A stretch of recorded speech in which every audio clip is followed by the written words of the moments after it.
Hello and welcome to another day of English 2. I'm your online teacher, Miss Bear.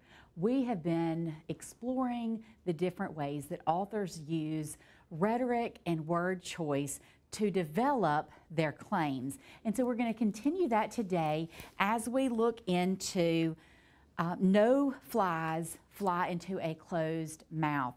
And so today we are going to look at how those claims are refined, and through refining those ideas through the idea of trauma and silence. I do want to remind you that this is an Engage New York unit, and it is part of a module that we will be completing a task for when we get to the end of the 3 units that fall into that particular module. So let's look really quickly about what our end of the unit task is for Unit 2. We will be relying on your reading and analysis of A Genetics of Justice to write a well-developed response to the prompt, how does the sentence, "No flies fly into a closed mouth," from paragraph 21, develop and refine one of Alvarez's ideas in A Genetics of Justice. So today's agenda, I am introducing you to the lesson agenda now. We will be accountable for our homework. We will do a masterful reading. We will do some reading and discussion. Obviously, we will do a quick write, and then we'll close with a little homework. And you can see on your screen, we are looking at Jessica Alvarez's A Genetics of Justice and RI.9-10.5. So you can see which standard we're specifically working with. So let's look at your homework from last night. As always, we're going to turn and talk, and I want you to discuss the vocabulary that you identified and defined from paragraphs 16 through 19.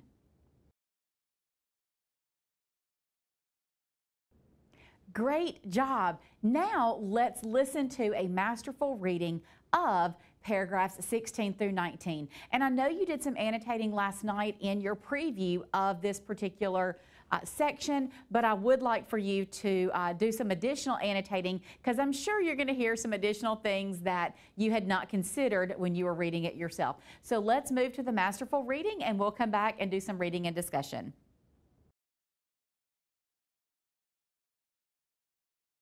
Great job. Okay, we are going to move into some reading and discussion. So what I want you to do is to form a small group or partners. I know that's at the discretion of the teacher that's in your classroom at this time. So I want you to form, like I said, partners or small groups and answer the questions that are on your board.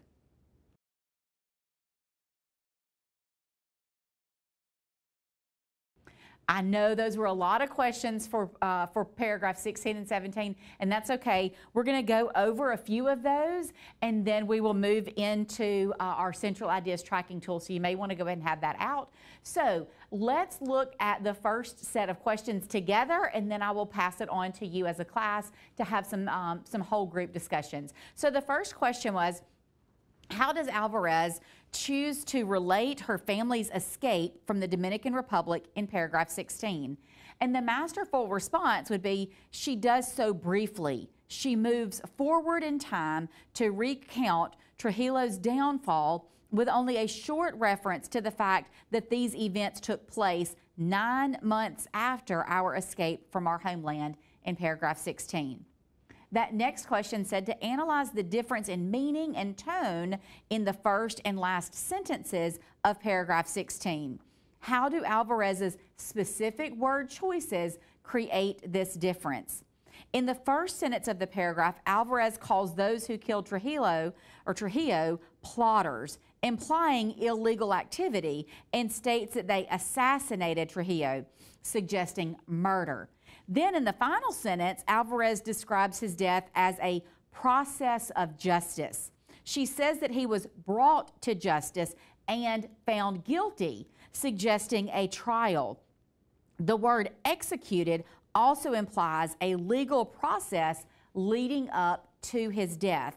And so what is the impact of that change in tone? By referring to the death as a bringing of justice, that is one of those Spanish words that I told you she kind of goes back and forth in. So you guys can attempt that if you would like, or have someone else in your class pronounce that is a native Spanish speaker. But that word means a bringing of justice and an execution.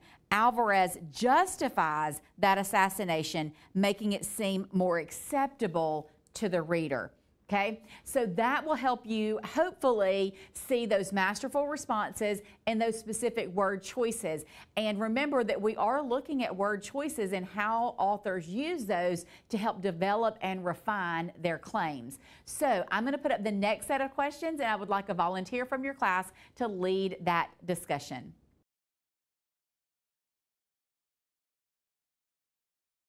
I love it when you guys get together and you have these really intense conversations. I love that. You guys do such a wonderful job. So I'd like a different volunteer to come up and read the last set of questions for this section.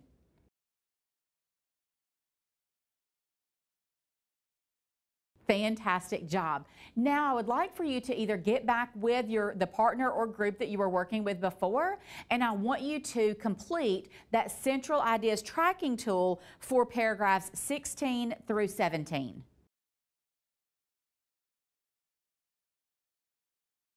Fantastic job. Now I want you to get with a partner or small group and reread paragraphs 18 and 19 and answer the questions on your board. That was a lot of questions as well, and you guys did a fantastic job working through those. And so we've had 2 volunteers. We're going to need 3 more volunteers to work through these questions and lead that class discussion so you guys can have the best notes possible to complete your quick writes as well as your end of the unit task. So let's have that volunteer come up and lead the discussion for the first 2 questions.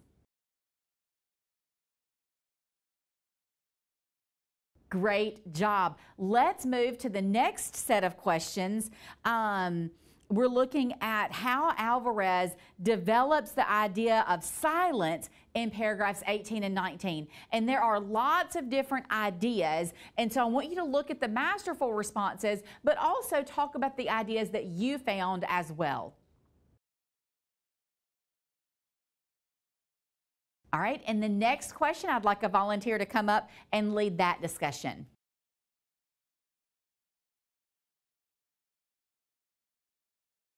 I was wrong. That's not the last question. The last question is about what does the United States represent to Alvarez's parents in paragraph 19. So I'd like for someone to come up and lead that discussion.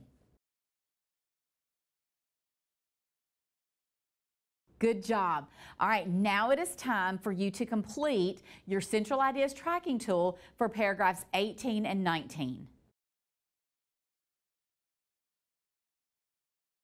You guys are rocking and rolling today, getting all these things just completed, and I love that you have your notebooks out, your binders, and that you are revising some of your answers and some of your thoughts as you have these classroom discussions. And I want to encourage you, please continue doing that because it is going to help tremendously. Now let's look at our quick write for today.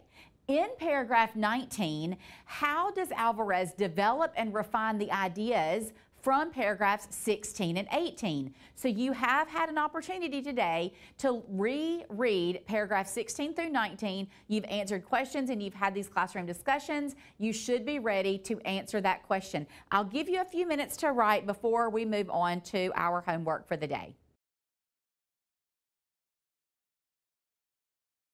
Fantastic job. Some of you are still writing, and that's okay. You may want to finish your writing for homework as well. You can just kind of add that on if it's okay with the teacher that's in your classroom, which I hope it is, because your writing is so important, and it's so important to help you prepare for those next steps. So let's look at what your homework assignment is going to be for this evening. I want you to read and annotate paragraphs 20 through 22 for Central Ideas using the annotation code CI. I also want you to box any unfamiliar words, look up their definition, and choose the definition that makes the most sense in the context. Write a brief definition above or near that word in the text.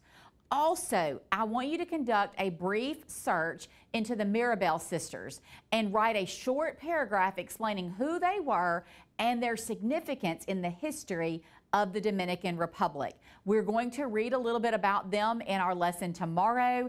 Alvarez does talk about them in her biography in this little section. So I want you to have a little bit of background knowledge before we have that discussion as a class. Until the next time that we meet, happy learning.